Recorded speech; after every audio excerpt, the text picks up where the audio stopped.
So if there was a blip there in terms of communication, it was because I left. There was a call at the door. Anyway, what were you were saying, Pat? I'm basically saying, Jude, I don't see a massive big difference between her and Biden. No. I think she's basically taken on a lot of Biden's policies. But Biden's policies were quite popular, just as Joe Biden wasn't popular. He was 82 and he was heading in the wrong direction. And Yeah. I think after the last one was Trump, I think a lot of people were scared what the hell they were going to elect. She has sort of repackaged the brand. That's basically it, Jude.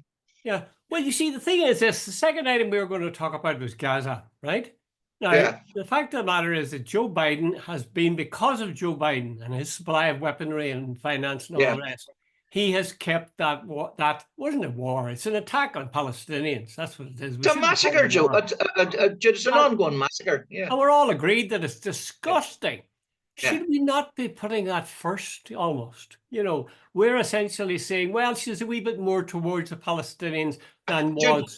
absolutely. But what I was talking in American terms, Jude, from a world's term and a human being's term, what the Americans are doing is absolutely disgusting. And last night, Kamala Harris, I'm going the other way now. Kamala Harris put Israel first, not the Palestinians. And the Palestinians are the people who should be first. The absolute plight of the Palestinians, the way they are getting slaughtered, the attacks on hospitals, schools, refugee centers, the families that have been destroyed, 80 or 90%, I think, of the buildings now are nearly destroyed.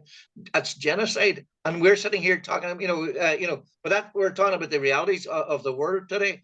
And then there's Kamala Harris says, myself and Joe Biden are working around the clock to get the hostages home and get a ceasefire. How about getting the ceasefire first? Well, I wouldn't even have a ceasefire. Just ask the Israelis to stop killing Palestinians. Yeah. Because a ceasefire suggests that there's two sides shooting each other. Yeah. I mean, I think that's not a proper description of what's been happening. Not anymore, not by any a lot. It's horrible. But I suppose in the end, what you've got to say is this, that awful though it may be, and how guilty you feel giving Kamala Harris a pass on this one. At the same time, you'd much, much rather see her as president of the United States than the alternative, which is Trump. Yeah, absolutely. Jude, let's get this clear too.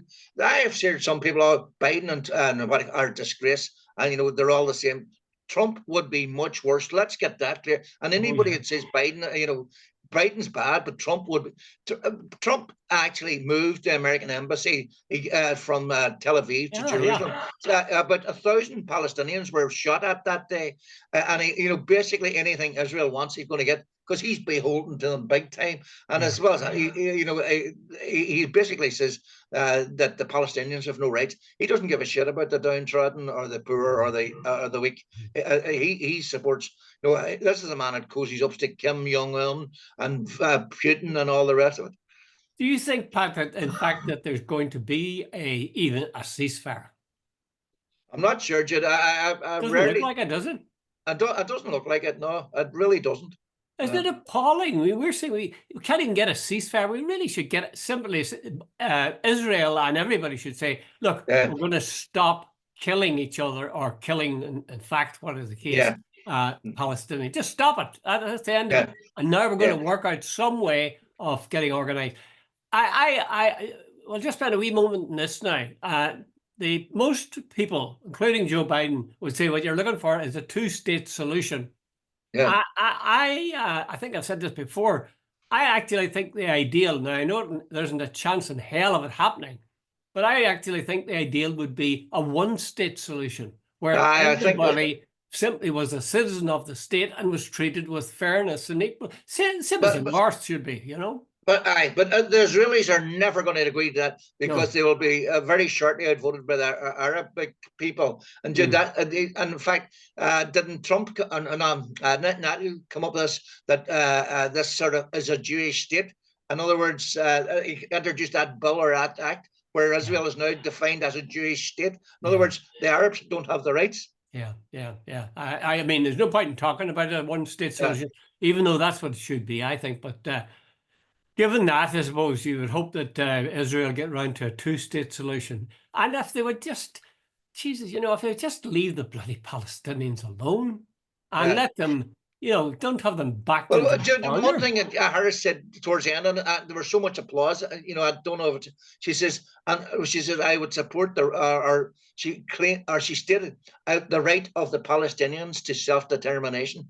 She actually said that on the record. That's right. What I'm wondering about is if they did have self-determination, how much land would they have? Would they still be stuck in the Gaza Strip? But that's the thing, Jude. How long's a piece of string? Like the Israelis said they were negotiating the Oslo Accords. Not at all, Jude. That was a biggest load of bollocks. They were going to control all the exits and entries. Jude, it was back to that open air prison. You can, the Noam Chomsky one. You can talk as much as you like as long as it's within certain parameters. Don't go outside that parameter. It's the same with Israel. Said, "Oh, we're going to give the Palestinians this, that, and the other," but they were going to control the airports. They were going to control the land border, and they're going to control the sea border. Bollocks to that. As I said, sort of, as a hint actually of England's relationship with Ireland, where they're going to be kind to us and allow us this and that and the other thing. But they hold the ultimate power. Anyway, okay, let's leave that sorry mess. Well, not all sorry. I mean, it's good. Shane, we were chatting about one controversy or one woman. How about talking about another one? What about NELL McCAFFERTY? Did you know NELL McCAFFERTY? She died 2 days ago now. What did you know her, Pat? I met her several times over the years, but I can't say like she was my best friend or anything. Like I remember NELL was to me. There's no point in me saying or bullshitting. I never really got on that great with NELL. NELL was as prickly as could be, and I remember here a simple example. I can't remember where it was. We were at a thing for a weekend. It was years ago. It was during one of these talks about how do we get peace in Northern Ireland, and about it was a sort of thinking or think tank and all that sort of stuff.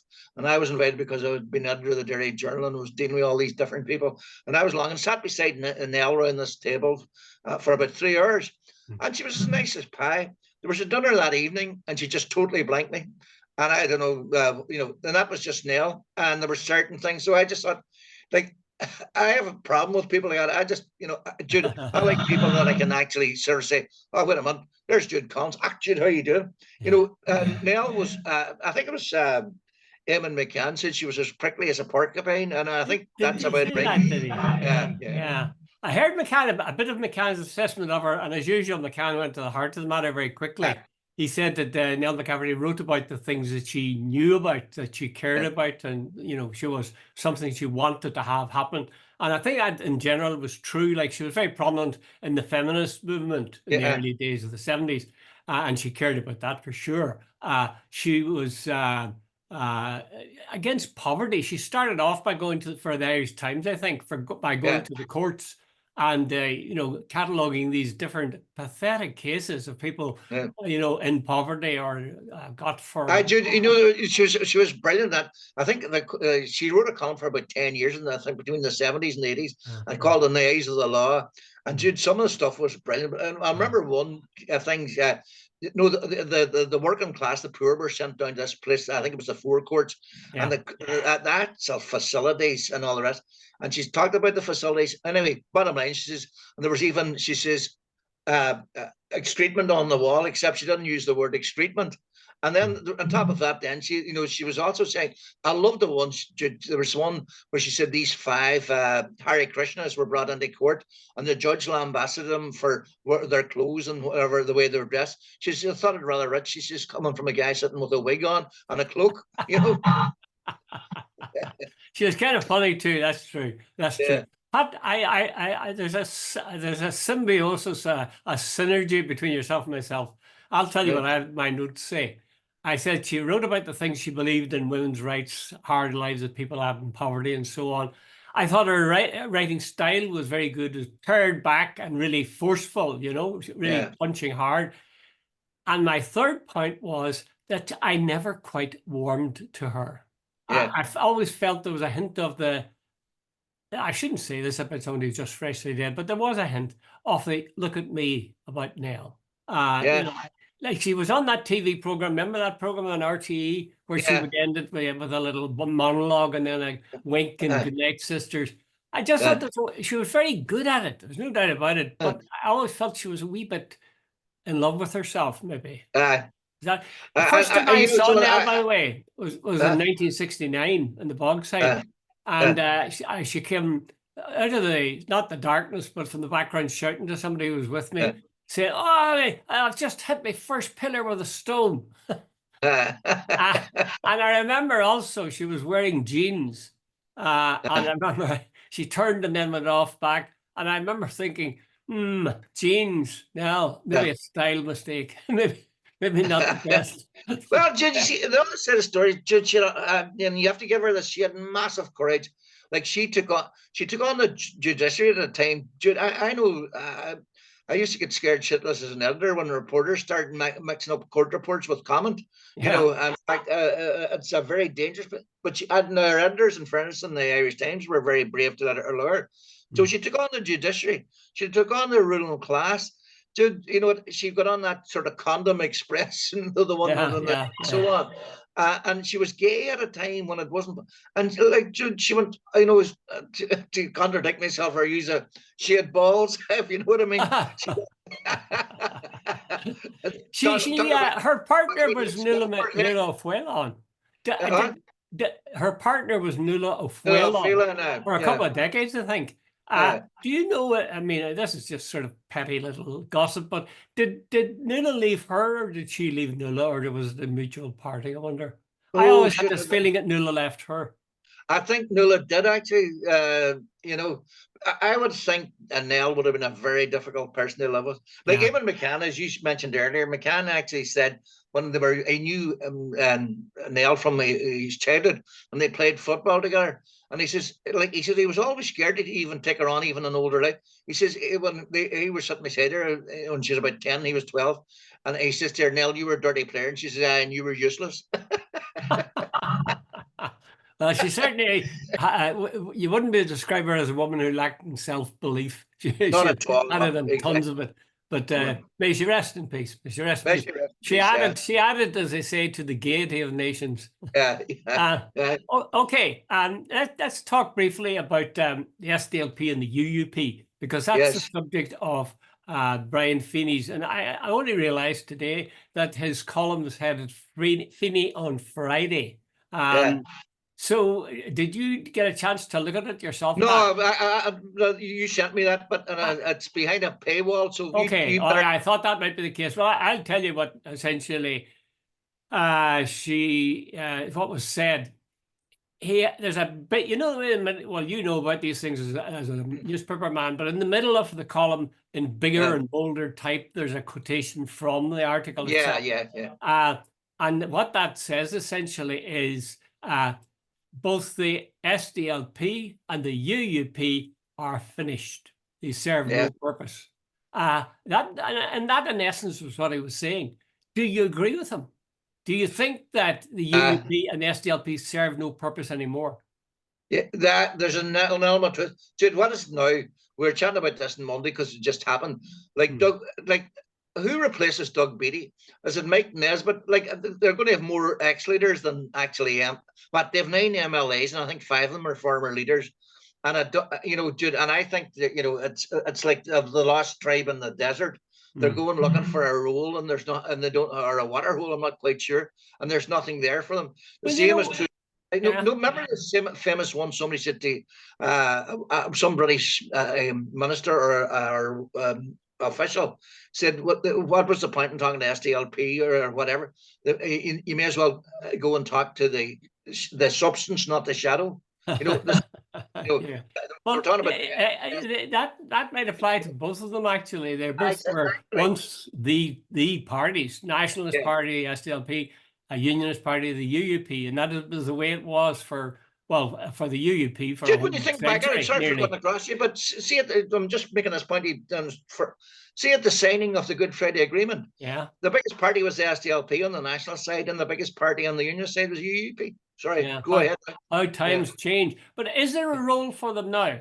Because I think there is, in a way. I think I have this notion somehow that there are people who feel that the Sinn Féin are too rough and too common almost. And there are people who think the DUP are too rough and too common, really. But otherwise, they're behind most of their ideas.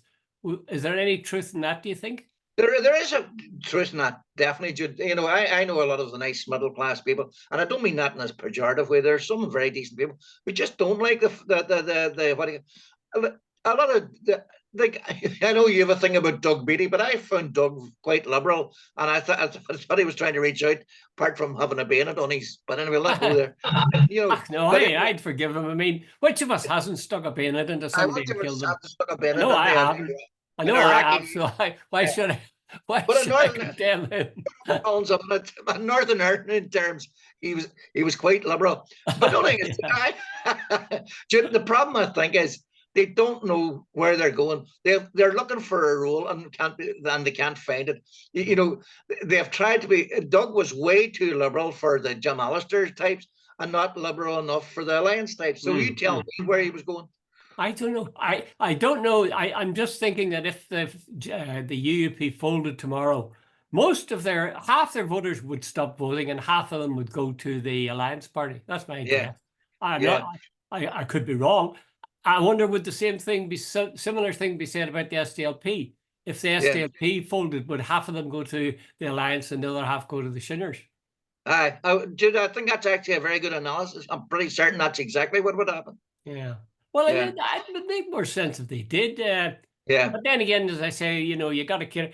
Actually, here's an idea. Here's a challenge to both the SDLP and the UUP. Produce a document of 10 points, say, each, and say in it at what, in each one, a point of difference between you and the DUP or the Sinn Féin, whichever it may be. That'd be quite interesting. I mean, it's sort of daft, actually, that you and I are here and saying, wonder, are they just for nice people, or are the policies different, or you know, it's all so. You remember the Mike Nesbitt when he was leader? Vote me, get Colin. Vote Colin, get me. You know. So, and I remember being at one of the few meetings I was at as a young. I came to Derry and I was chief reporter before we came in, and I was a chief reporter for a very short time. So I went to very few meetings. But one of the meetings was at. I remember there was a guy called Len Green. He was an Englishman. He was SDLP, and there was Jim Guy, who was the official unionist. Now, if you had to put blindfolded over me, I couldn't tell which one of the SDLP and what, you know, from listening to their policies and their contributions to that meeting. Jim Guy and your man Len Green, were singing exactly from the same hymn sheet. Now, what the issue was at the time, Jude, I don't remember, but I was singing, you know, Sinn Féin have a very different view, and maybe the DUP have a very different. But the SDLP and the UUP back then, Jude, and I'm talking 30 years ago, were definitely on the same playing pitch. The logical outcome of that should be that the SDLP and the UUP should merge, but we know that's not going to happen for sure. And sort of go for the Protestant Catholic middle ground. I thought, but that's the Alliance Party. No. Maybe, yeah. Who knows? The trouble is they haven't. I think neither party has clearly laid out what it is they believe in. The thing that really is things that are really important, other than things like prosperity for people and people feel safe in their homes and so on. But can I change the subject totally? Yeah. And I'm sorry for throwing this one at you, but I just listened to it the other day. As a former lecturer and teacher and all the rest of it, in the South, the Norma Foley, the Minister for Education, announced yesterday this plan to ban mobile phones in the classroom. And you know, it's created quite a bit of controversy all over the place. Do you agree or disagree with that? Well, before I say anything, as a politician says, before I will answer your question, but I have to say I saw Norma Foley on TV the other night. And I can tell you now, I mean, I know this, I'm really superficial of me, probably sexist as well, but I thought she looked so much better than she used to look. She used to look very sort of geeky, and now she's a fine-looking young woman, you know. Did you notice that style change? No, I didn't notice it, but here's the point. She always reminded me of the head girl at school. You know? she's that sort of, she should be clutching her pears in her handbag. But I mean, sorry, you know. But I don't know. You wouldn't want to do a disservice to head girls. Remember, somebody was saying there, you know, about, that's sexist. You said it. There was a guy on this morning, one of the BBC Radio 4 guys, and he says, let's get this clear. He says, how your image looks as a politician in America, he says, you're not going to get elected if you don't look right. And he says, Kamala Harris, the way she dressed, the way she looked, He says struck a chord. So public image, Jude, is a big thing in politics. I've always said that. Always said that.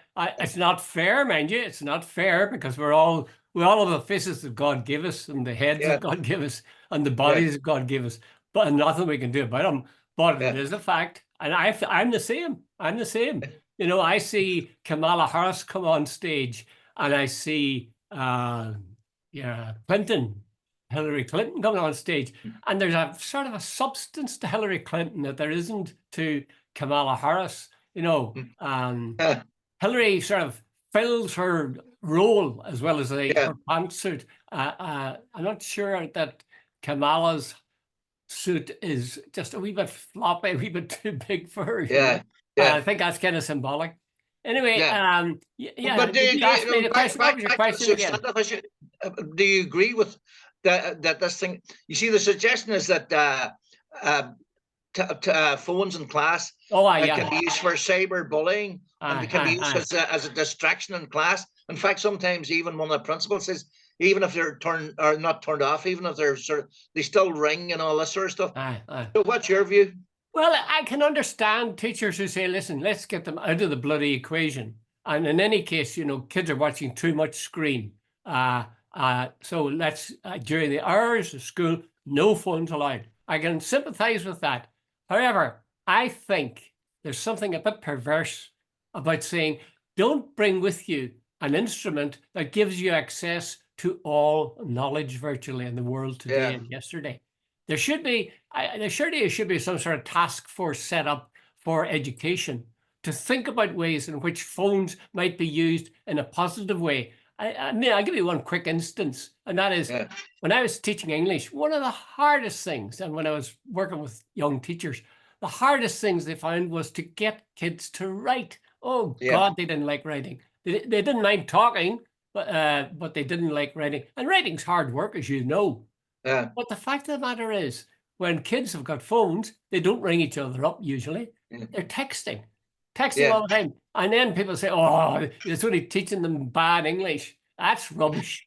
That's bloody rubbish. You can fix the bad English as long as you've got the sort of emotional engine, reason for writing. I think you can go for that. So I'm just saying that's one instance where a phone could be used in a positive way. I'm sure there's limitless others, but it would have to be thought through and clearly sort of put margins on. There should be fences or, you know, side wheels or whatever. Yeah, guardrails. But what do you think, Pat? Do you think it should be gone, or would you I mean, my son's vice principal of a school, and I know they have a lot of problems, and I know one of the big problems is phones. And now I'm not speaking about his school, but I've heard stories in various places. There was one down south where there was apparently at school there was very revealing photographs of some wee girls and so on. You know, and it was used to bully them big time. In fact, I think there might even have been a suicide.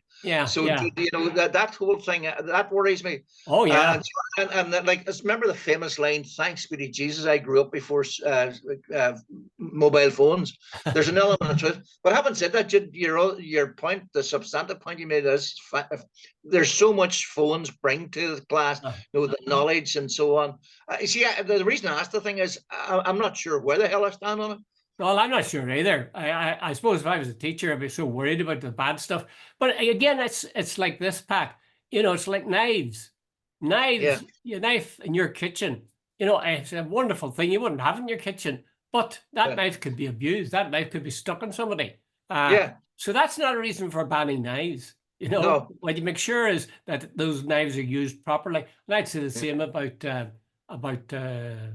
phones. Okay, we're out of time, Pat. Virtually 1 minute left. Have you chosen the book, Pat, or have you? Yes, today? Is this one? This one. It's called Adults. Hold it up now so we can see it. Yeah. The Who's Adults. it by? It's by Caroline Holtz. You know, it's supposed to be a brilliant original comedy. Jude only started last night, and so I'm not very far into it. So far, it's not that brilliant. So I don't know. So you're offering them another bloody useless book. You did this before, you know. Well, the one Yeah Sisters actually turned out to be reasonably good, but I wouldn't. It's not literature. Oh, we're not looking for literature here. We're looking for a few laughs. This book I recommend highly. I don't That's know how Alan I Johnson, the stumbled on it. former Labour guy. Exactly, Alan Johnson. He was a cabinet minister. I don't know, was it with Blair maybe, but his background was very impoverished, really seriously impoverished, and he writes well. He really does write well, and it's quite engrossing and quite moving, quite funny as well. His sister sort of looked after him when his mother died, and they were very deprived. They came from very poor background. So if you have stuck